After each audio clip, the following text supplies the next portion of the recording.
Hello. Hello. Hi. How's it going? Good. Pretty good. Sid is of many words today. It's been a tough one, folks. Hello. I'll say that now. Good. This is all we get out of Sid today. Hello and See good. you later. Yeah, we're going to have one-word responses today, so it'll be a short podcast. Sid, give us your hot take on the movie. Good. I guess that's at least accurate, right? Okay, let's see here, folks. Yeah, hello and welcome to episode 58 of We Watch Movies and Then Talk About Them, the only podcast on the internet where we watch a movie and then talk about it. There may be others where other people watch movies and then talk about them, but this is the only one where we do it. My name is Andrew Westonsko. I'm the host of this here podcast, joined at my right hand in life and in all things by Becca. Hi. How are you? I'm good. It was 2 words. Jeez, holy cow. Can't stop me. I'm going to keep talking. Oh, no. You're like... 2 words at a time. You're like...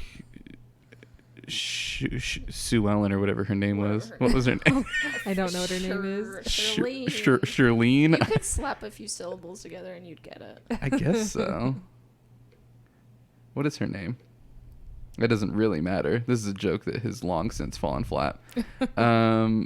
And to Becca's right and my left, due to the circular nature of our table, is Sid.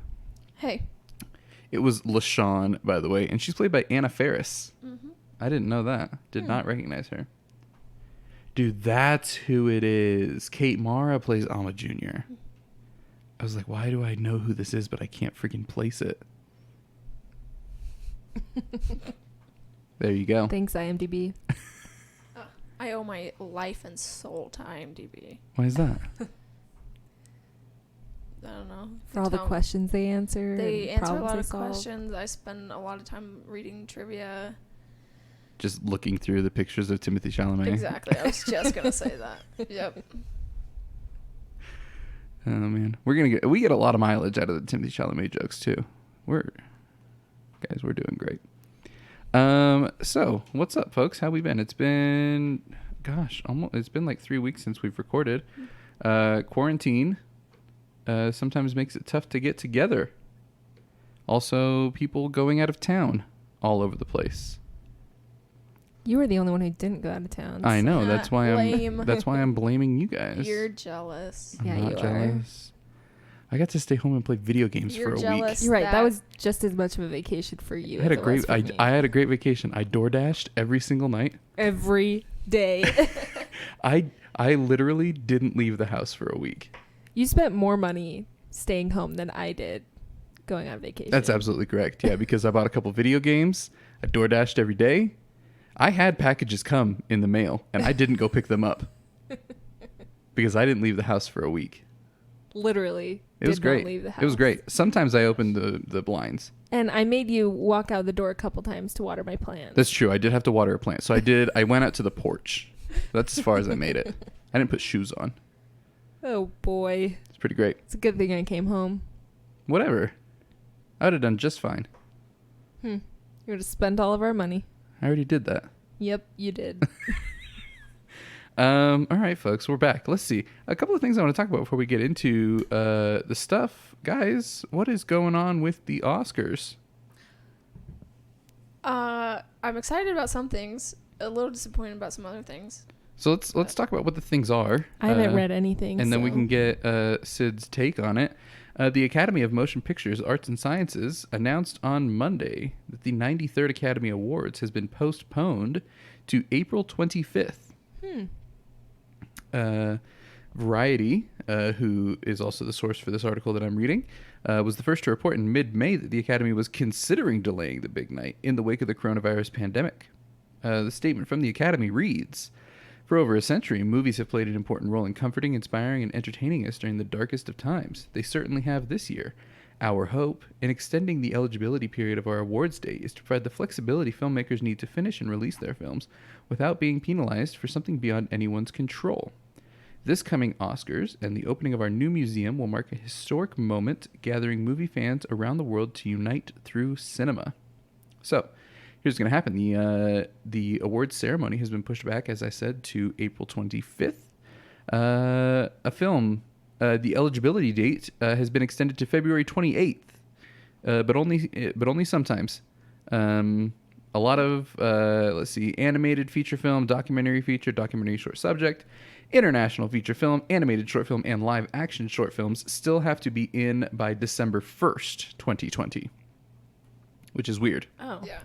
I guess they need 4 extra months to watch those. Who knows? Apparently, COVID only affected certain movies. Right. Let's see. The format of the Oscars, blah, blah, blah. Blah, blah, blah. So BAFTA moved their awards ceremony as well. Yeah. This is the 4th time, apparently, the Oscars have been postponed. They were first delayed in 1938 after massive flooding in Los Angeles. In 1968, they were put on hold after the assassination of Dr. Martin Luther King Jr. And again, in 1981, following an assassination attempt on President Ronald Reagan. Didn't even succeed on that one, and they got it delayed. So what we're saying, what the Academy is saying, the message they're sending implicitly, is that the coronavirus pandemic is only as bad as an attempt on Ronald Reagan's life. That these events have equal consequence in our society. That's what the Academy is saying. Is that what they're saying? And until they come out and say otherwise, that's the message I'm going to propagate. Maybe I can call One American News Network and tell them of the liberal Hollywood's scheme to downplay the coronavirus. Someone's gonna believe you. Yep. Trump might. He'd believe anything. As long as it, coaxes his ego. So. Guys, you're not going to believe what I can do. Check this out. I'm going to... Oh, no. What? Drink it all right now. Guys, I drank some water, and I didn't even spill it on my tie.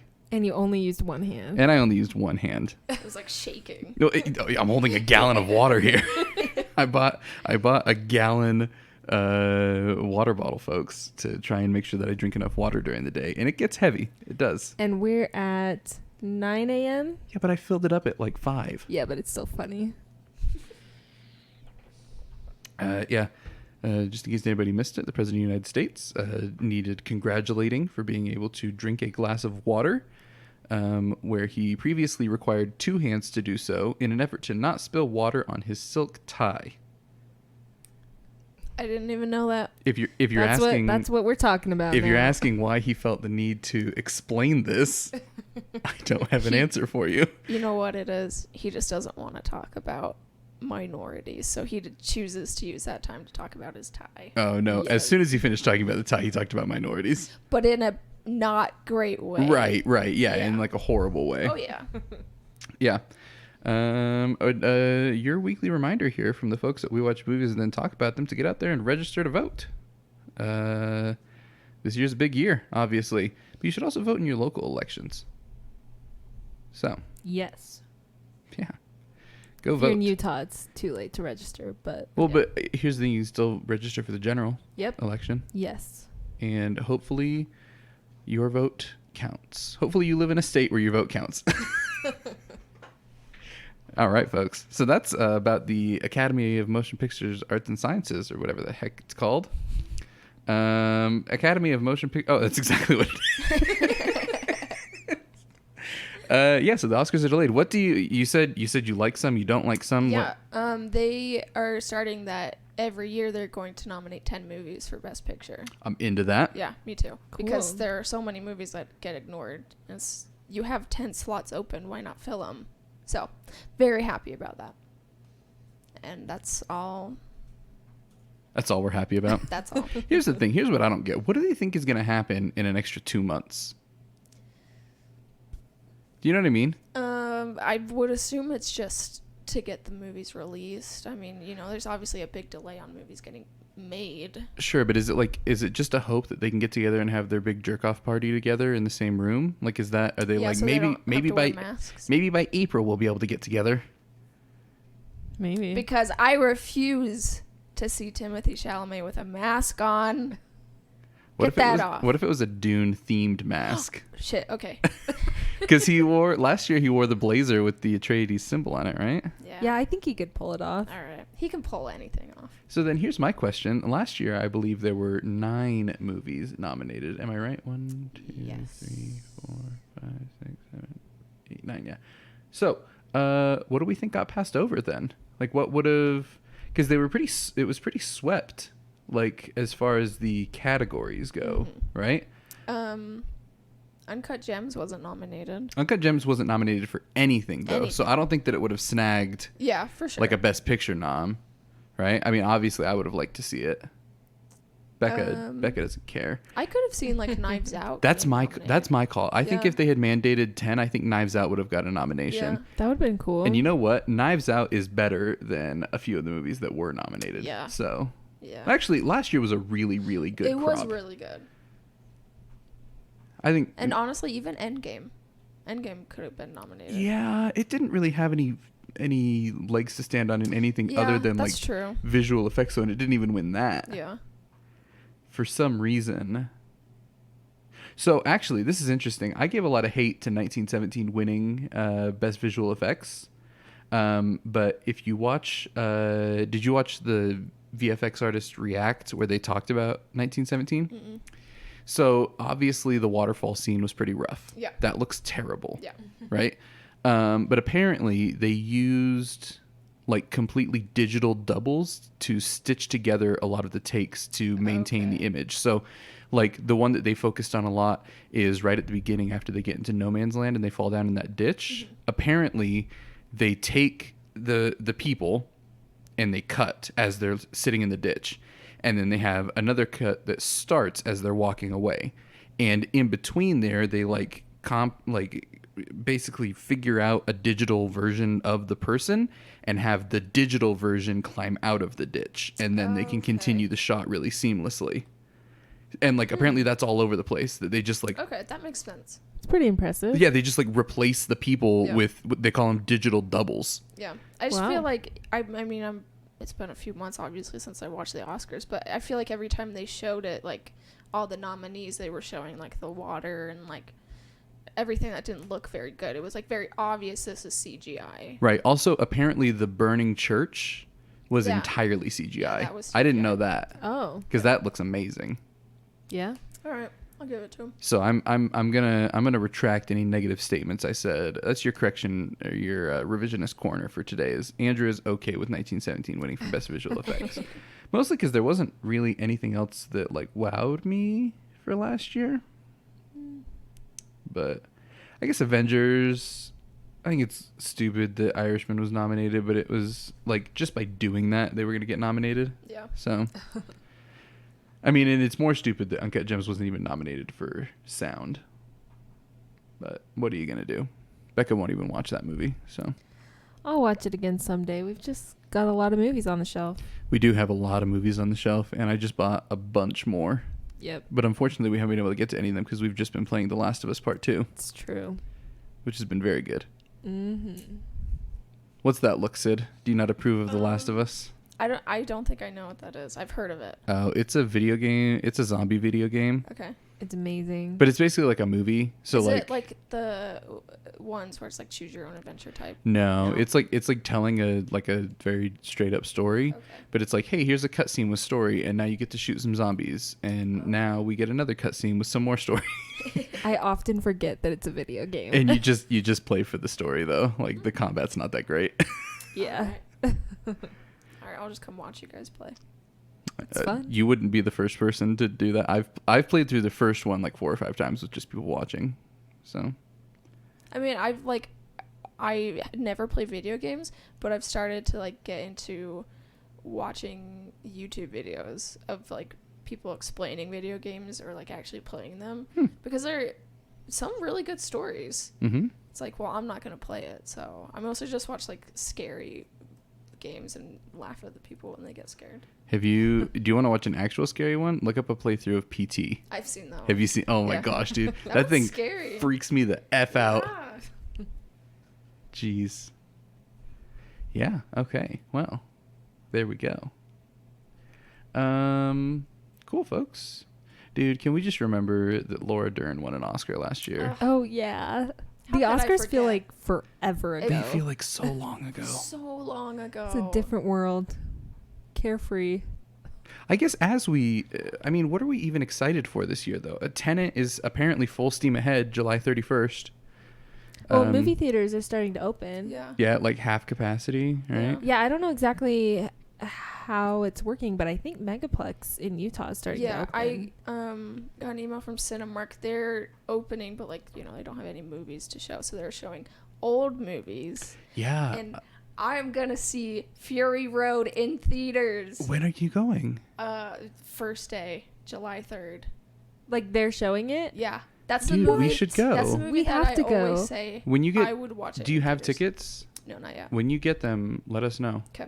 Also, they're like showing like The Dark Knight, and I know they showed Dunkirk. Yeah. Guys in my band went and saw Dunkirk the other day.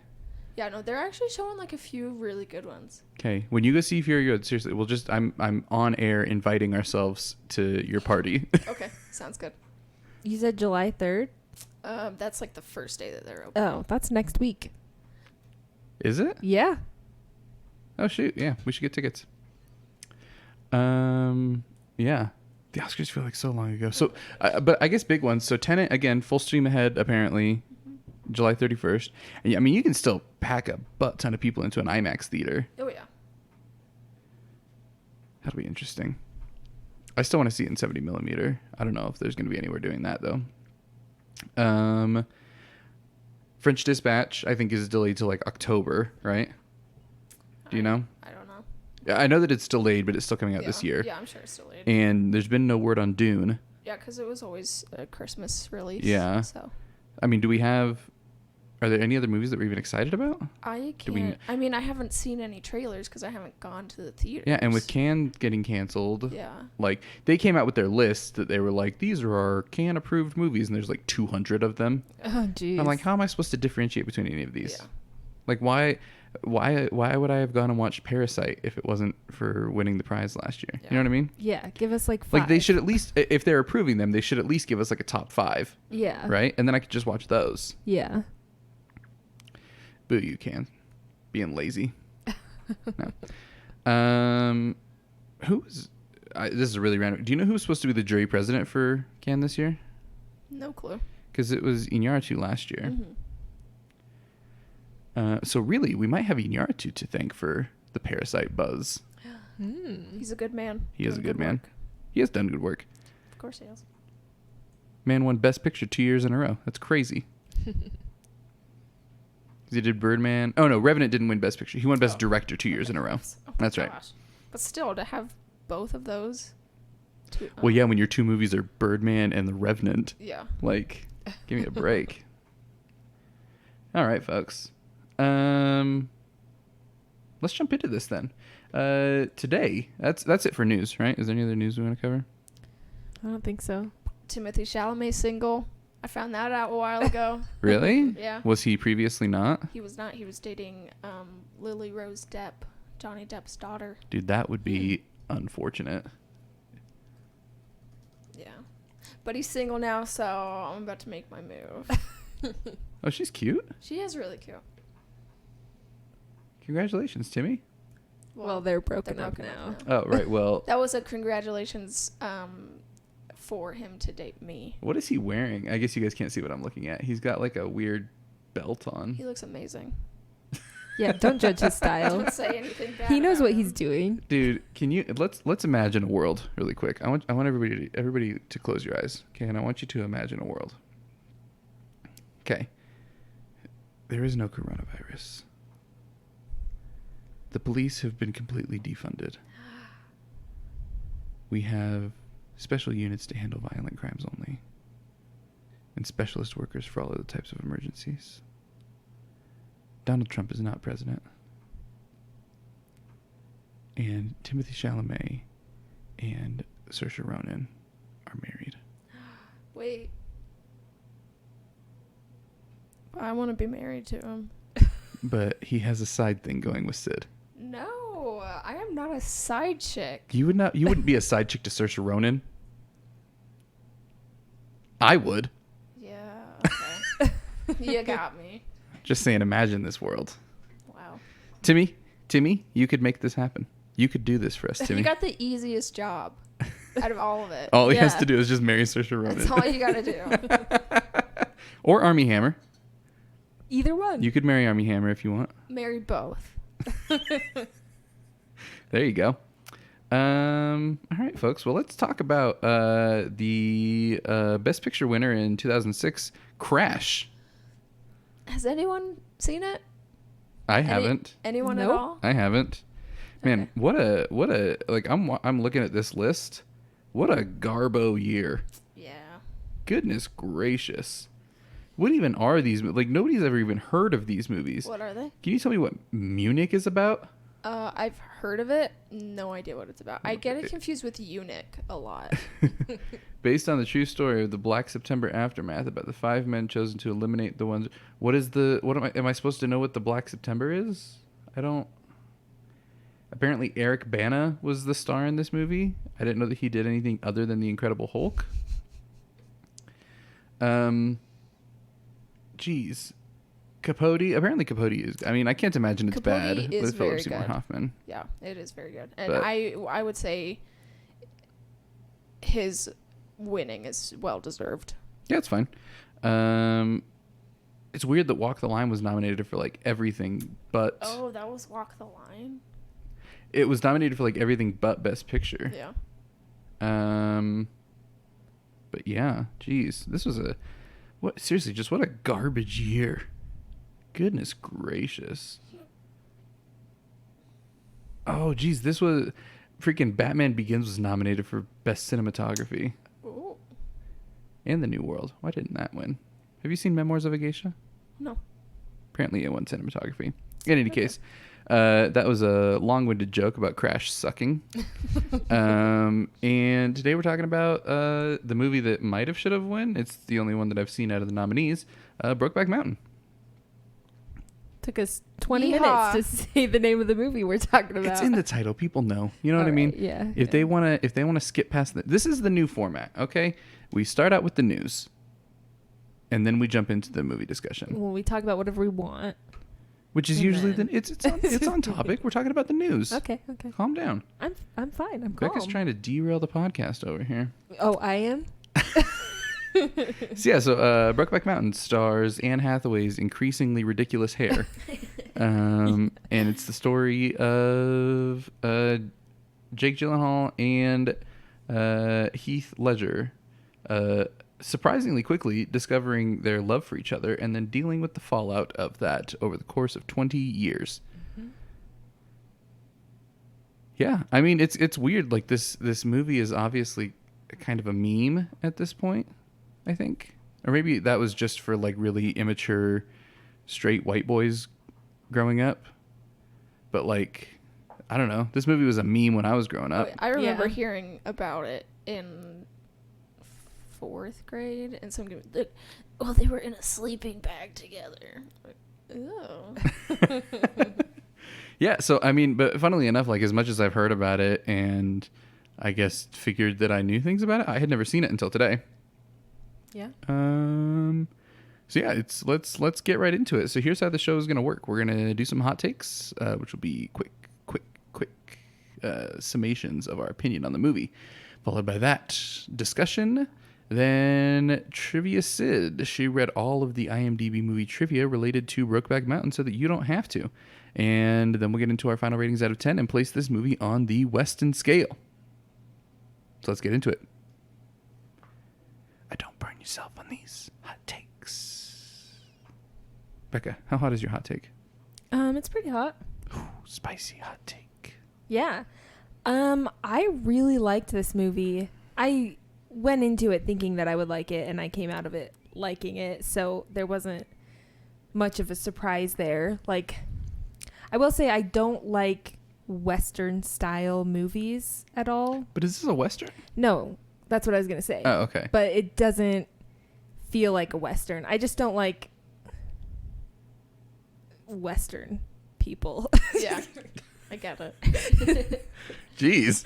No, just like the accents and the lifestyle. I'm just not interested in it. It's fine. They can have their lives. It's fine.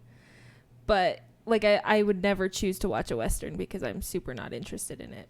So that was the only thing like kind of holding me back from liking this, but I immediately got rid of that idea because it really isn't a Western at all.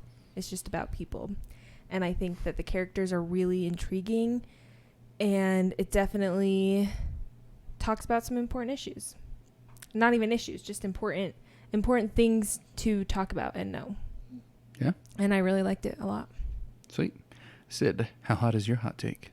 It's pretty hot. A double spicy hot takes. Mm-hmm. This is the second time I've seen this. I don't know if it's different in my level of likeness, but I mean it's a hard movie to watch. It's enjoyable, but it is, you know, one of those very bittersweet type movies.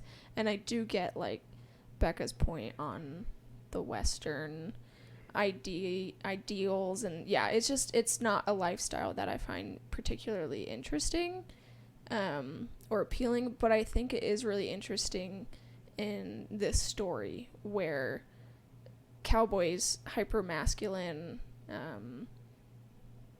you know, you're not really gonna see a lot of hyper masculine men crying and falling in love with each other. Yeah, this one's really good. Sweet. Well, we got ourselves a triple spicy hot takes. I quite like this. I mean, I figured that I would.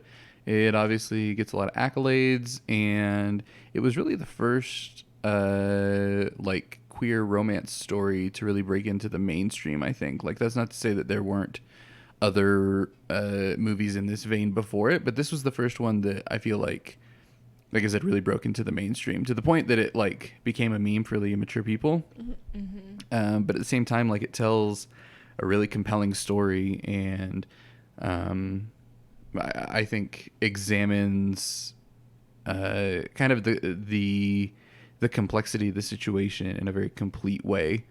It was not what I was expecting. I didn't know that it took place over so much time, for one. And two, I thought that it would be, and I'm pleased with the direction that it went in, contrary to my expectations.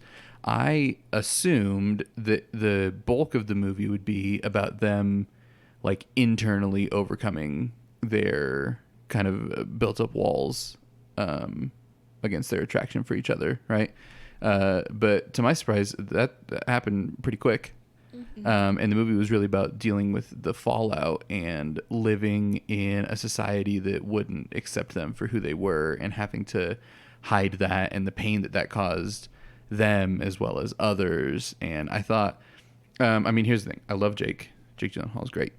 But I mean, the real show stealers here are obviously Heath Ledger and then Michelle Williams, I think. Yeah.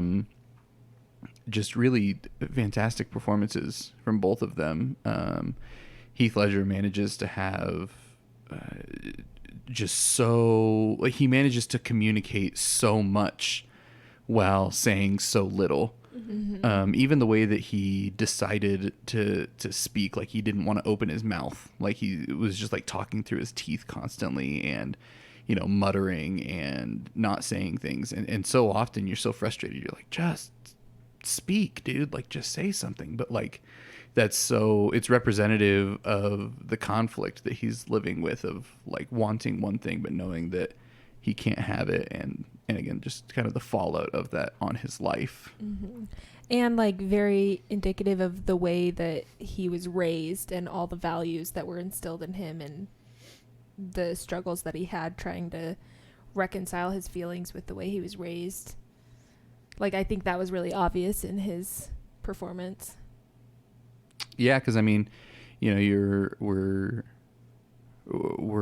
raised with certain values that our parents instill in us, and especially, I think that you guys both talked about not finding the setting super interesting, but I think that the setting is absolutely crucial for the story. I mean, I think that a lot of it, because of how just patriarchal the society is, right? Like, everything is passed down from your dad, and everything is, my dad did this, or my dad was this, and then even, you know, when Jack gets married, it's his father-in-law becomes this overbearing figure in his life. And so where,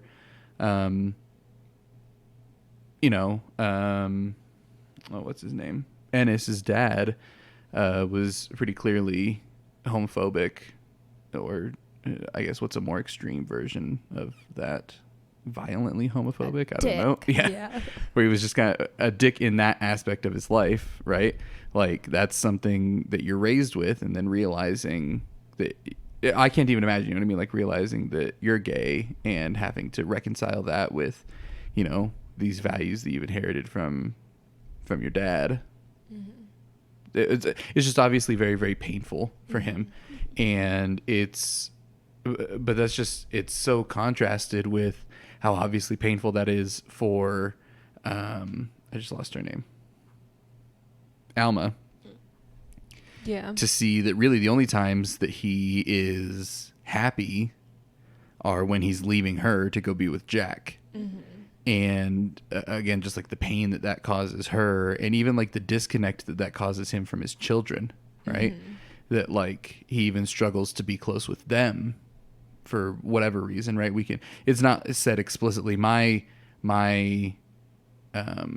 theory is that he probably sees his children as a reminder of kind of his own failure to be true to himself, which I think is something, again, that isn't said explicitly, but that I felt he struggled with a lot, was that, when Jack would suggest, let's go get a ranch and we'll just live together. Like, obviously Ennis wants that, but like, I feel like I got the vibe that he was always disappointed in himself for not being able to go through with that. Mm-hmm. And I think that even him, seeing his daughters as a reminder of that, of how he let himself down, kind of a thing. Yeah, and I think he did that with every single person that he interacted with throughout the movie. Even Jack, like, pushed him away and really tried to get everybody out of his life because he was, at some points, like, unhappy with who he was and where he was at and the choices he was making. Well, because on both sides, right? Like, his family is a reminder of him not being able to be true to himself, and to, a reminder that he's not with Jack. Mm-hmm. And then being with Jack is a reminder that he's betraying, what he was raised on and Alma, his family. Like, you can tell that he cares about Alma. Like, he never wanted anything bad to happen to her. He just couldn't be the person that she needed. Right. So yeah, I think with every person that he encountered, he felt like he couldn't live up to what they thought he should be, I guess. Maybe I'm projecting a little on him, but that's how it came across. I felt that. Yeah.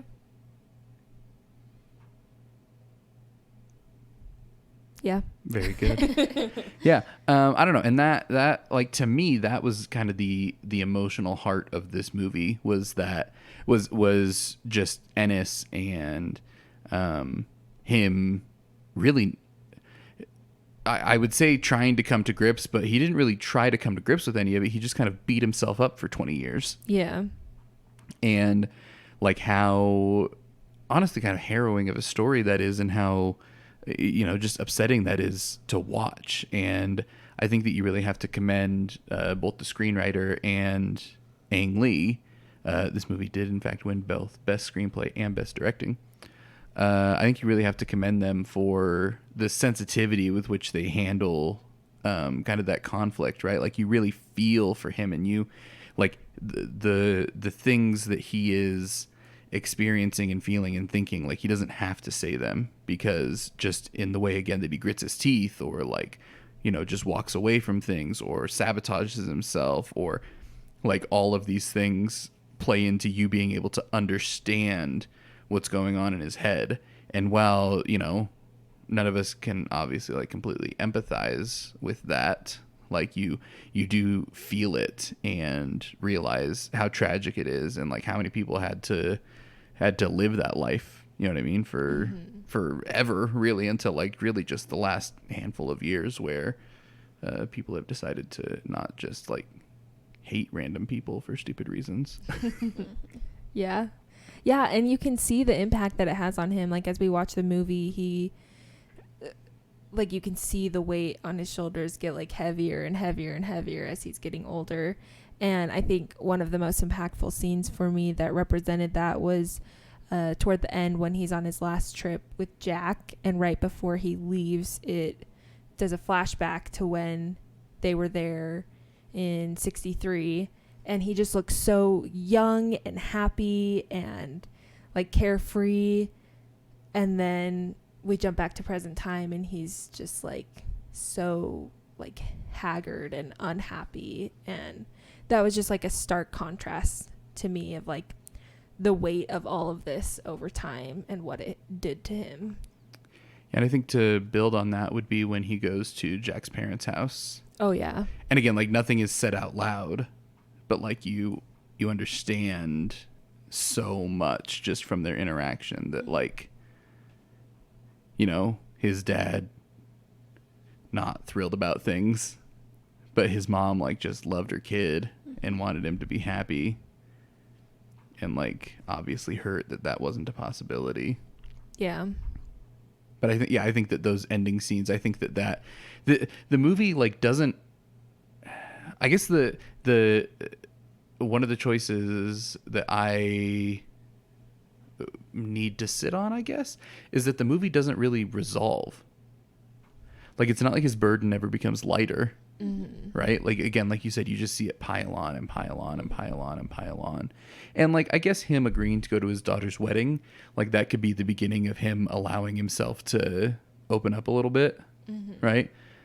But yeah, I think that weight and the way that, again, just like his facial expressions change over time and all that kind of stuff, like it's very, very heavy. Mm-hmm. Well, and I mean, it's definitely that way on purpose. Like it seems to be just a tribute to so many people who weren't able to have their happy endings because of society and the way they would be treated if they came out or tried to love who they wanted to love. And so to me, that's what this felt like, was just a tribute to all those people for so long who weren't able to be like live who they really were.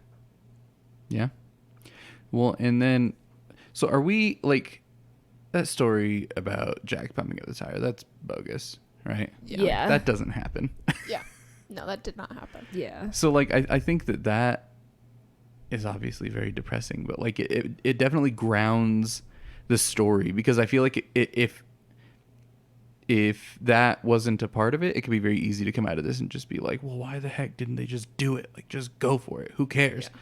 But then like even Jack like dipping his toes into the just going for it, right? Like gets him literally murdered. Yeah. Mm-hmm. Yeah, you think about it, and I was trying to think about this movie kind of in context of today, and yes, it would have been difficult to like leave your families behind and go and be with the person that you really love, and it would cause some repercussions, but you would literally get murdered for that back then. And like you see Ennis and he's just so scared, but it's hard because like you see how happy they are together, but yeah, it's just literally just fearing for their lives. Yeah. Yeah, and I think even thinking about this movie in the context of when it came out in 2005, right? Mm-hmm. That's when it came out. Like, so much has changed in the last 15 years. Yeah. Oh, yeah. And I don't know. That's just... It's interesting because I think that I would look at this movie differently if it wasn't 2020. Mm-hmm. Well, I know that if I had seen this when it came out, right? Like I would have. Yeah, and granted, obviously I'd be really young, but like if I was my age, but it was 2005 or whatever. Yeah, I mean, like I said, like I know, like this movie was the butt of a lot of jokes with me and my friends. Yeah. Just because we were stupid and immature and whatever. Yeah. So, yeah. I don't know. I think that you're right though. I like that idea of it kind of being both a tribute and like, is it based on a true story? It's based on a short story. Is that short story based on a true story? Yeah. Okay. So I think that it's almost like a in a way it could be seen as like a very generic biopic, like not about any one specific person. Mm-hmm.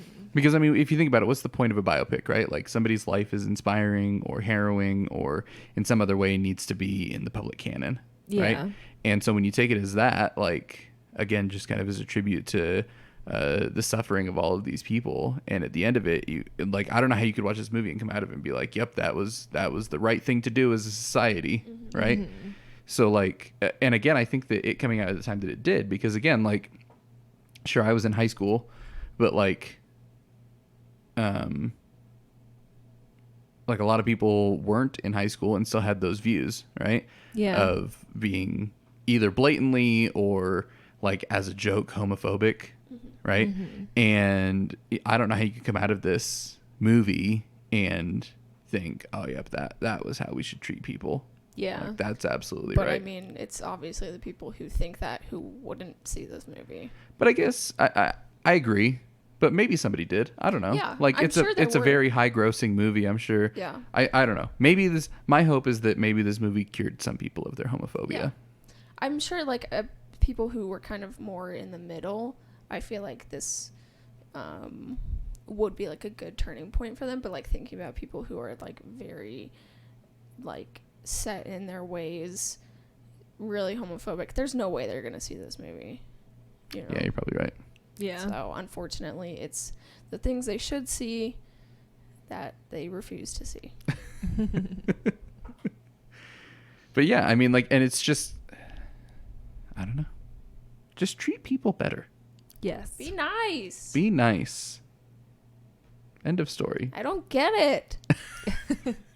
Yeah, so I don't know. I just was thinking while we were watching it, like, I feel like a mainstream movie today about a gay couple is not as, I don't know the right word, shocking Like to people. earth-shattering? Yeah, Yeah. as it was in 2005. Like, I don't know. It's just, it's good that we've come that far. I mean, I think we still have a long way to go as a society, but I think when watching this movie, I had to put myself in that context a little bit and understand this movie as it was made in 2005 and not in 2020, because Yeah, I agree. I think that, I think the context of it is important.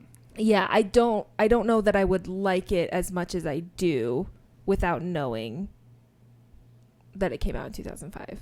Yeah. I agree with that. Yeah, because I mean, I think that you're right. Like, you know, these days, it's just everywhere. I mean, you have, Yeah. Because like I'd choose like Call Me by Your Name to to tell like a very similar story. Yeah. Like, Yeah, very similar, but also well, no, I mean, Call Me by Your Name is like a summer movie by design, Yeah. right? Like it's yeah. I think that like what makes this movie so tragic is its timeline. Yeah, that's Right? true. like Call Me by Your Name is like very blissful. It's Yeah. like the dream, you know.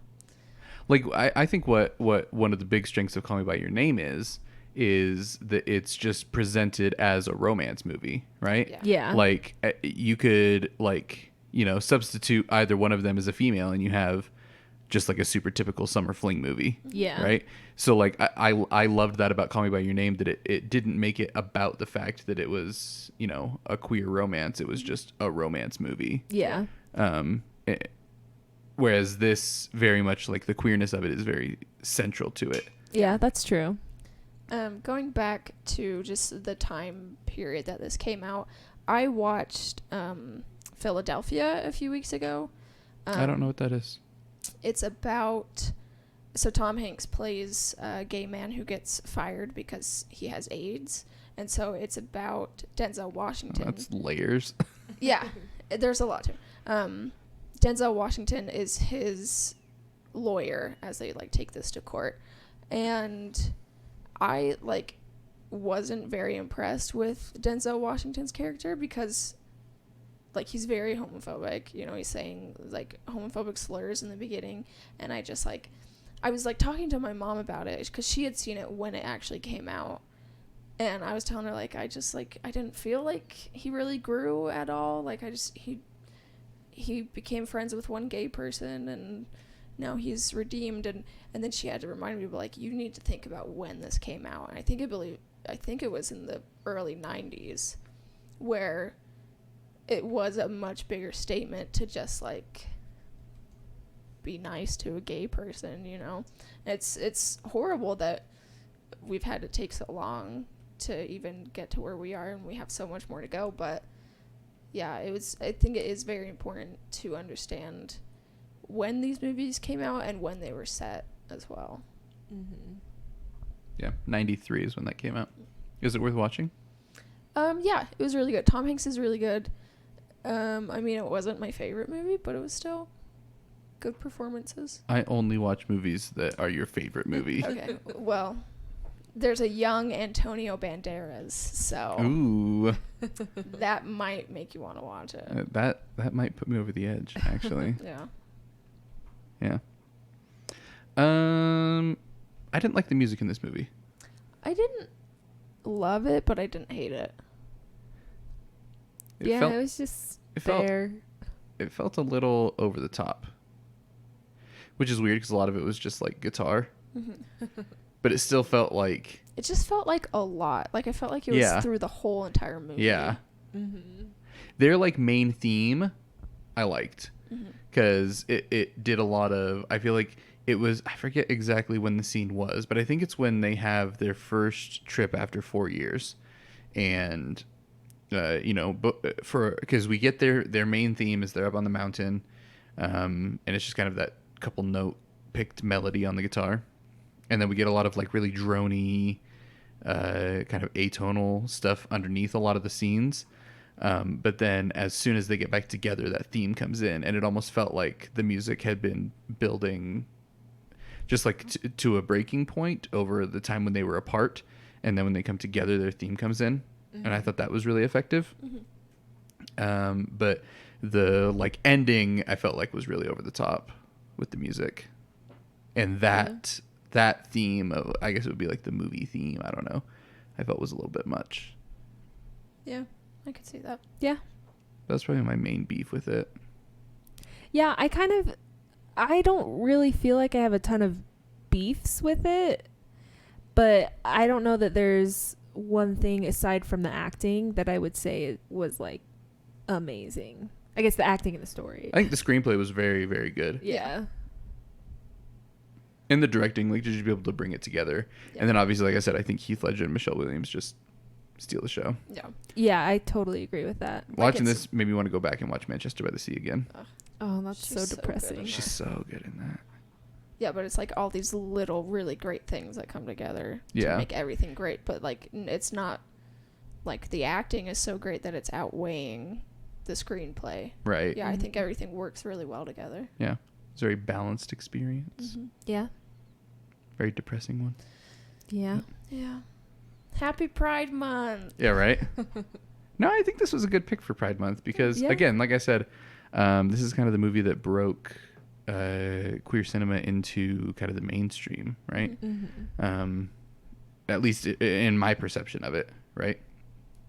There might have been something before this that I'm not aware of, but at least for our generation, right? This was really what opened up to that. So yeah. I don't know that I have anything else to talk about. Other than that, I hope that Ennis found a way to be happy. I really, truly do. Me too. That scene, I don't know. I just have to mention it again. That scene with Jack's mom, where he comes down with the shirt in his hands, and like they don't say anything, and she just knows. Yeah. Gives him the bag and tells him to come back. Oh, that's so heartbreaking. One thing I didn't pick on the first time I watched it is the part after they have their fight and they're about to leave, and Ennis is like, I can't believe I forgot my shirt up there. Oh, yeah. Oh, that's weird. That's a weird line. And then, like, when he went into the room, I was like, it's because Jack took it, and I, like, literally put my hand over my heart. Like, oh my gosh. Yeah, I don't know. That scene, that whole sequence of him going to Jack's parents' house, I think is just, like, a pure masterpiece of film. Like, the whole movie is fantastic, but, like, that's, like...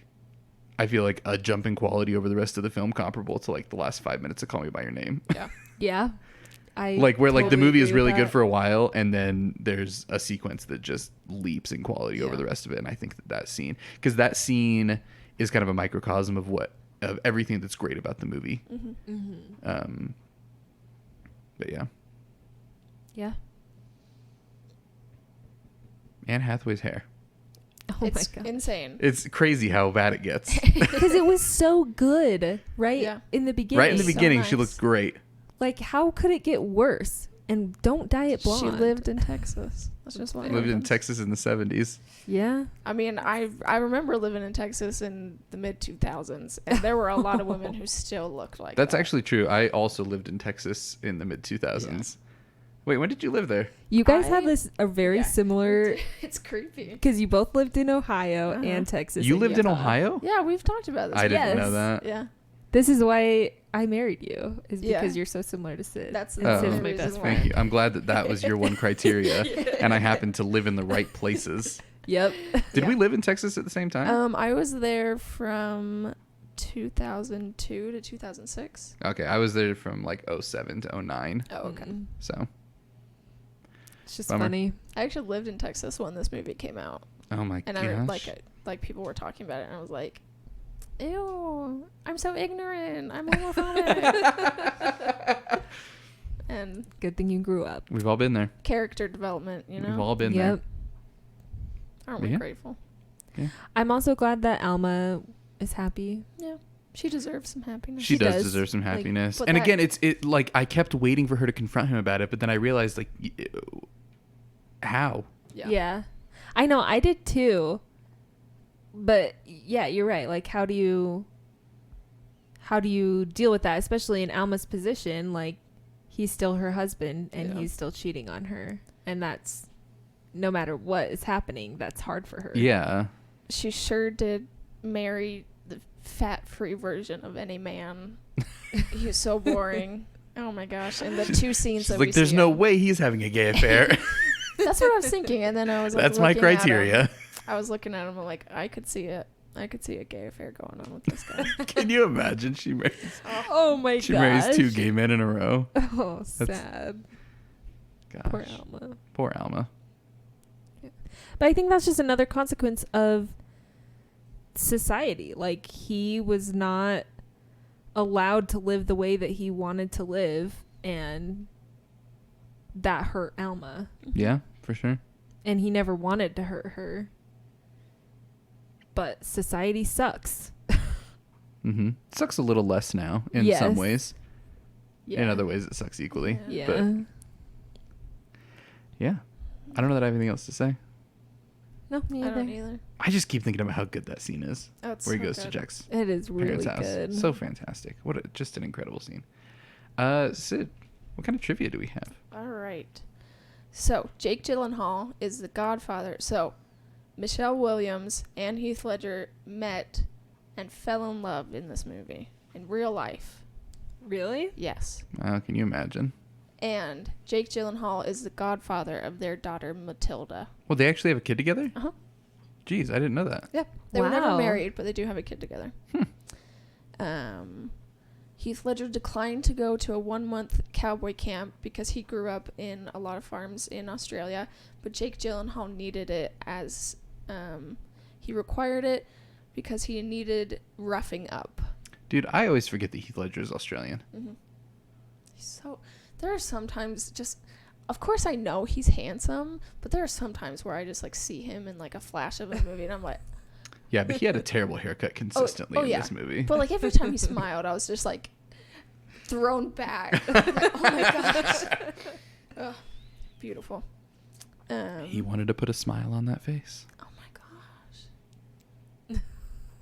Beautiful. It's the long con. According to reports, Heath Ledger nearly broke Jake Gyllenhaal's nose while kissing I think it's the like reunion scene. Yeah, they do kind of when they are not graceful kissers. No. Let's say that right off It's the pretty yeah. aggressive. It's very aggressive. Yeah. The poster for the film was deliberately styled to resemble another romantic epic, Titanic. And when you look at them, you can see it. Really? Yeah. while you're looking for that, Michelle Williams requested that the two male leads kiss in front of her to get her in the right emotional place for her character. And she would often tell them, like, no, you need to kiss better, because they would not want to kiss in front of her, because that's weird. Yeah, because that's weird. You're right, that is weird. Especially when you're dating one of them. Right. Like, hey, boyfriend, I need you to kiss this other man in front of me so that I can properly be emotionally distressed. Yeah. So this is one of Daniel Day-Lewis's favorite films. He cites the reason for this as being Heath Ledger's performance. After Ledger's death, Daniel Day-Lewis dedicated his SAG award for There Will Be Blood to Heath Ledger. And he mentioned the particular final scene in Ennis's trailer being as moving as anything I have ever seen. And that's from DDL, man. Yeah. What on Wow. earth? Yeah. There was an I guess a audible... posthumous congratulations to Heath Ledger, man. That's a high bar. DDL's a prick. But he's beautiful. There's He's a this- fantastic actor. There's this one picture that I've seen of him, like, in a park, and he's, like, got one of those, like, little beanies on, and he's, like, a gold hoop, and I'm like, He's just like dressed like a person. no, but he looks good. I don't think that I've ever seen Daniel Day-Lewis out of costume. Oh, he looks good. I'm like, I just realized that. I'm in I love don't think I with a have man either. who was, like, 50 years older than me.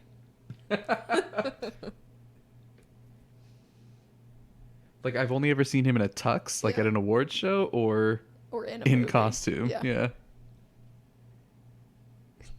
All right, so there was an audible gasp at the Academy Awards when it was announced that Crash won, because pretty much everyone expected a good movie to win. Yeah, but then they forgot that the Academy is all old white guys. Yeah, it's true.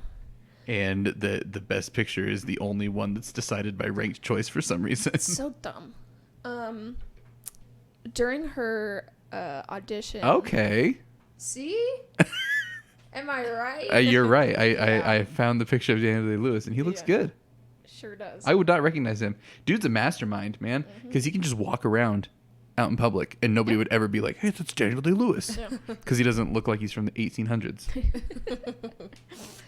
So for her audition, Anne Hathaway had to run to it in between scenes while she was filming The Princess Diaries 2. So she was, like, all dressed up, wearing heavy That's makeup and hilarious. dressed as a princess. That's incredible, because in The Princess Diaries, I think of her as like 13. Yeah. Oh, And yeah. And another piece of trivia was just that she was really nervous that she wouldn't get this role because she's been seen as, you know, these very innocent characters. But luckily, Ang Lee hadn't seen any of the Princess Diaries, so... and he looked past the...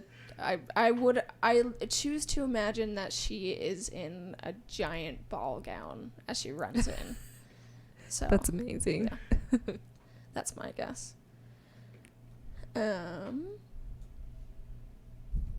Oh, okay. So this will make you real proud from where we are, guys. Utah Jazz owner Larry H. Miller pulled the film from Jordan Commons Entertainment Complex, despite heavily advertising it. He took it out once learning about the homosexual content. I remember boy. that. Yeah. Now that you mention that, I remember that happening. Mm-hmm. Go Utah. Gosh, what a garbage. Yep. And Focus Features no longer is in business with Miller. I don't know if I can support it as much as well, but Well, he's dead now. well, I guess as an institution. Anyway, okay, he's dead. It's fine. I can go there. Yeah, but I saw Call Me By Your Name at a Megaplex theater. So clearly they must have... Where did I see it? Started caring about the money. Yeah, they've started Yeah. realizing that, queer movies can bring in money. Anyway, dick move, because this movie made a lot of money. Yeah, like a lot of movie. lot of money. A lot of movie. A A lot lot of of money. A lot of movie and make a lot of money. This is Jake Gyllenhaal's only Oscar-nominated performance. Really? What? That's crazy. You would think like Nightcrawler might get him. Yeah. Yeah. I thought he was... I would have sworn he was nominated for Nightcrawler. Weird. Ang Lee told an interviewer that if he were to make this movie when it was set in the 60s, he would cast Paul Newman as Ennis and Montgomery Clift as Jack. I have no idea who Montgomery Clift I had to search is. him up. He's the guy from Here to Eternity, the one movie with the scene on the beach and the famous makeout scene. Oh, right. Yeah. Okay, I could see that. Yeah. After directing his previous film, Hulk, Ang Lee considered retirement. Is it the terrible one with Edward Norton? No, it's the one with Eric Bana. Oh, is it? Yeah. Oh, gee. Yeah. Because that one's not great either. No, it's not. He mentioned in an interview that Brokeback Mountain nurtured him back into filmmaking. And he went on to win Best Director again. Oh, yeah, for Life of Pi. Life of Pi. So for Anne Hathaway's last scene, it's unclear if she knows that Jack was gay and having affairs or not, because they shot I the think scene. she knows. I think so too. I do think she knows, but what they did is they filmed it as if she did know, and then they also filmed it as if she didn't know, and they intermixed from those different cuts. I got the vibe that I kept waiting for her to say something as well. I think she did know, because like she's smart, but like I think that they probably made up the story about his death. yeah. Yeah, I would think so. Yeah. But she also said, I don't know what the truth is. Aang knows the truth, and it's not important to me. Because like ultimately it's like not really part of the story, but it's an interesting part to it. Yeah. Mm-hmm. And yeah, that's everything for it. Right on. Well, all right, folks. Let's see here. So, we will now place Brokeback Mountain on the Weston scale, the only definitive way to rank movies from a scale of 1 to 10. Becca, your final thoughts and rating out of 10. All right. I don't know that I have many more thoughts. I think that it was a really great movie. And again, like I said, I think it's important to understand when it came out, because if it came out this year, I don't think I would like it as much. But yeah, I think it's a great movie. I think it's a really important movie. And so for that, I'm going to give it a 9. Sid. Yeah, I don't have really anything else to say. Yeah, I think it's an important movie. Something I think that a lot of people should watch, even just for the craft of it, because it's so wonderfully made, and it's beautiful. And I'm gonna give this one a 9. Yeah. Not much more to say. I think we've covered it. I'm so torn here. I think I should have thought about this before now, but I just didn't, and now I can't decide. I think this one gets an 8 from me. All right. Bringing us to probably like an 8.7. Yeah.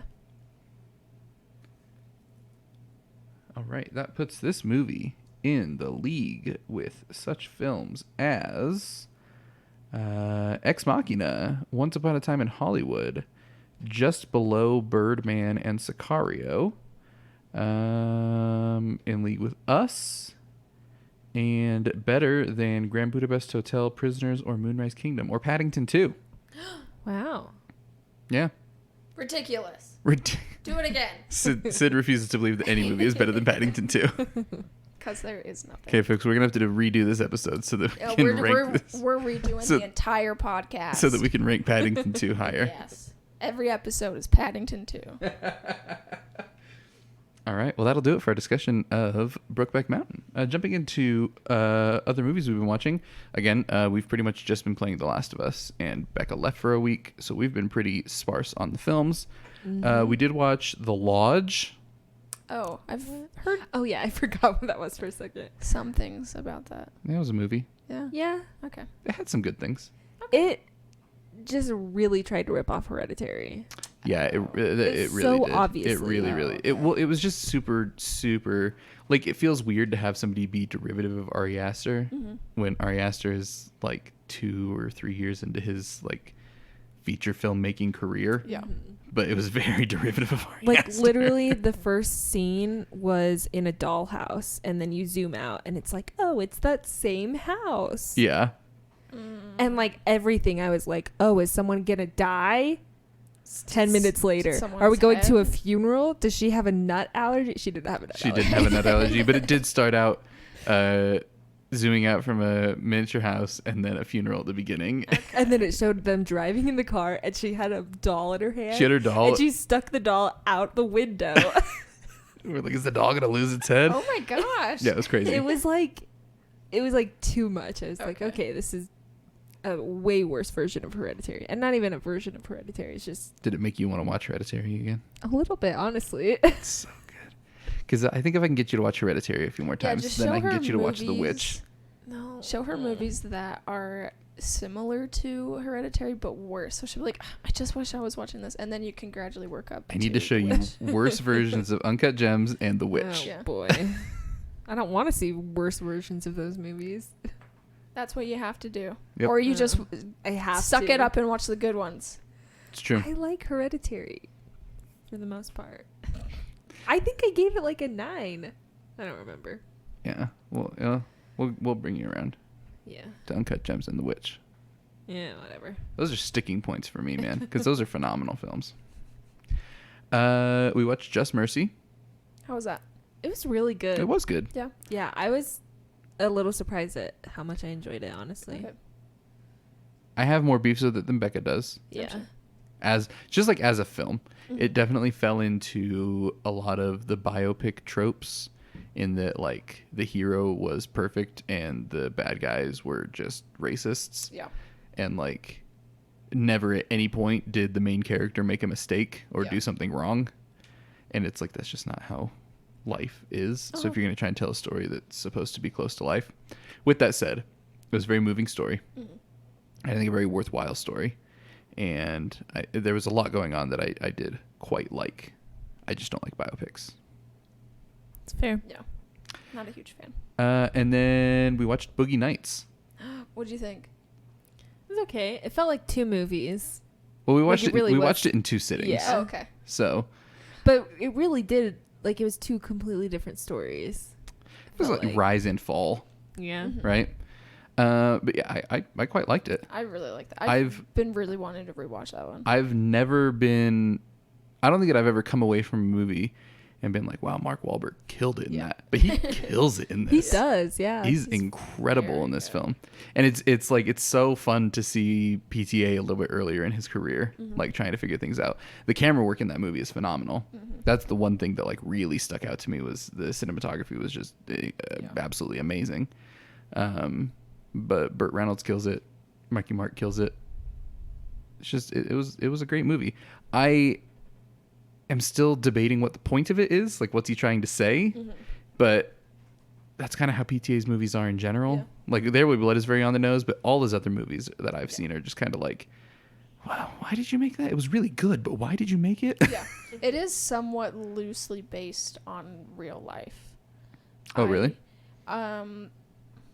Yes, I know it's based kind of, it's not really based on it, but have you ever heard of the Wonderland murders? Mm-mm. There are a lot of podcasts on it. I feel like Last Podcast on the Left would have an episode, but it's pretty much the scene where they go to like the drug dealer's house. Mm-hmm. There's a whole murder with that guy involved, and is his name actually Dirk Diggler? That real guy that it's based on? The guy who is supposed to be Mark Wahlberg, he was also involved in the murders. Huh. Yeah. So it's kind of like Once Upon a Time in Hollywood, before Once Upon a Time in Hollywood. Okay, I'll look into that. The Wonderland Murders. I'm pretty sure that's what it's called. Let me double check. I'm gonna look into that. But that was all we watched. Okay. Yeah. What else do you In have? 3 weeks. Yeah, in 3 weeks. It's been. I have watched like the beginning of the year was crazy, and then I've really fallen off in quarantine, which is weird. I know. You feel like it should be opposite. But I guess I've been home a lot, so. yeah, I don't know. We'll see. I don't know. Maybe when you abandon me, I'll watch more movies, because then I don't have to Yeah. wait for you. Because that's It's the big true. thing, is like anytime that I watch a movie, I'm like, oh, I have to wait for Becca to watch that. Yeah, it is the Wonderland murders. Okay, I'll look it up. Let's see. I have been watching a lot, and not all of it is worth mentioning. I watched a lot of crappy Disney Channel original movies. That's been really fun. Luckily Irish. We got HBO Max today, Uh-huh. and I found out that they have clock stoppers on that. Are you serious? Yeah. I want to watch that so bad. Get HBO Max. Okay. 7-day free trial. Sounds good. I watched School of Rock, which I haven't seen in a long time. That's good. That's Linklater. Yeah, it Yeah. was really good. Yeah, it was more fun than I was probably 10 when I saw it for the first School of time. Rock is great. Yeah, it was really good. Watched Anchorman and Zoolander and Happy Gilmore. Okay, sure. Those are all fun. Yeah. Yeah. Oh, I watched The Elephant Man. Oh, I loved it so much. That movie one is crushed me. so good. Oh my I've gosh. never seen a movie do that. Give you such an intense reaction as Elephant Man. Yeah, that movie crushed Yeah, me. That's a very, very hard one to watch. Yeah. It actually last week was announced for Criterion. Ooh, I would love to get that one. So comes out in August, I think, or September. I don't know. I pre-ordered it. Yeah. Yeah. Fantastic. I loved it so much. And just John Hurt is amazing. Yeah, in it. phenomenal. You just feel for him and you just want to hug him. And so good. That scene in the train station, scene. sticks with me. Yeah, that's a great one. But the scene that really got me was when Anthony Hopkins gives him his own personal care set. Oh yeah. He's just thanking him over and over. Oh my gosh, so good. John Hurt is a great actor. He's fantastic. We watched 1984 a few weeks ago, and I don't know that I have seen a whole ton with John Hurt in it, but every time that I see him in something, I'm impressed. Yeah, he's very good. I watched the mini series Normal People on Hulu.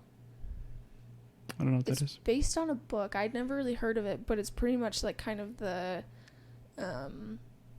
it's this couple that starts dating in high school, and she's a really not liked person, so they keep a secret, and then it's their relationship through the years, and it hurt me on a deep level.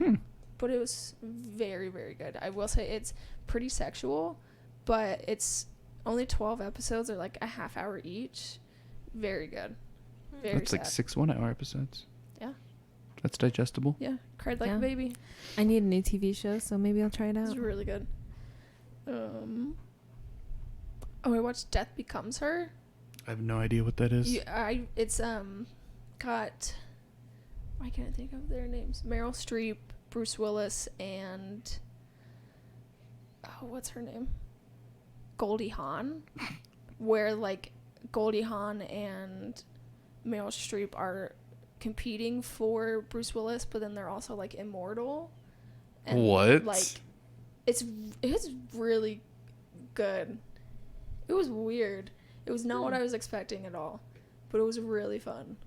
I'm sure you'll recognize the poster for it. I don't think that I do. I've never heard of this. Maybe it's not that poster. Robert Zemeckis directed it? Yeah, it's another poster where it's Goldie Hawn has a hole through her stomach. You'll probably recognize that one. That's not the poster Yeah, that that's not IMDb has. Oh. I think the DVD cover might be a little bit closer to what we're talking about. Crazy. Yeah, very interesting. Yeah, it was crazy. And then I watched The Girl with the Dragon Tattoo. How was that? I really liked it. That's one of the few Fincher that I haven't seen. Yeah, it was really good. I would say it kind of fell off in the last 20 minutes for me, but it was still super good. And just Fincher is so good. Yeah, He's a very good director. he is very I'm good. stoked for, even though it's a biopic, his movie is actually, yeah. So if we're talking about movies that we're stoked for this year, his is supposed to be, it hits Netflix when? Soon? I don't have no know. idea. Mank is what it's called. Yeah, it's Orson Welles. It's a biopic about the screenwriter of Citizen Kane, Okay. who apparently is an interesting enough dude to have a film made about him. I don't know. All I right. trust Fincher. I We'll trust see. him, except for Alien 3. But the director's cut apparently is better than the regular one. Okay, We've never I seen the believe it. regular one, but even the director's cut is pretty bad. Yes. And it was one of his first. We'll give him. He a totally pass. disowns it. It's like David Lynch and Dune. But I mean, even you compare Alien 3 to other terrible movies, it's not that bad. True. Yeah. But It's not as bad as It Chapter 2. compare it to his movies, it's bad. Yeah. Yeah. Well, yeah, when you think just a few years later he was popping out 7 and Fight Yeah. Club back to back, like, Yeah. man. Anyway, that's pretty much all that I've been We watching. actually, Becca needed to order something from Barnes and Noble to get free shipping, and so we ordered The Game, which apparently is another 90s Oh. venture that I haven't seen. Yeah, I've heard of that. That's the one with like it's what's his name? It's got Sean Penn in it. Yes. Yeah. Wait, no, that's not Sean Penn. He's in it. He's in it? Yeah. Sean Penn is like the lead. Michael Douglas. Michael Douglas is in it too.